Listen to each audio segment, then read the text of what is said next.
उमदी तालुका जत जिल्हा सांगली येथील जिल्हा परिषद मराठी शाळा नंबर 2 मधील विद्यार्थी कुमार व्यंकटेश बाळासाहेब माने यांची नवोदय विद्यालय पलूस येथे निवड।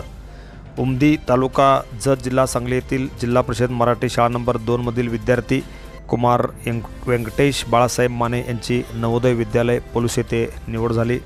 उमदी तालुका जत येथील निवृत्त मुख्याध्यापक कैलासवासी शिवाजी तुकाराम माने, श्रीमती द्रौपदी शिवाजी माने यांचे नातू श्री व सौ संगीता बाळासाहेब शिवाजी माने यांची चिरंजीव श्री व्यंकटेश बाळासाहेब माने, जिल्हा परिषद शाळा नंबर 2 उमदी यांची जवाहर नवोदय विद्यालय पलूस सन 2025-26 सालामध्ये निवड झालेली आहे। आज जत येथील श्री रामराव विद्या मंदिर येथे जत तालुक्याचे विद्यमान आमदार माननीय गोपीचंद पडळकर यांच्या शुभ हस्ते त्यांचा शाल श्रीफळ व पुष्पगुच्छ देऊन सत्कार करण्यात आला। या निवडीनंतर संपूर्ण उमदी परिसरासह संपूर्ण जत तालुक्यातून त्यांचे सर्वत्र अभिनंदन होत आहे।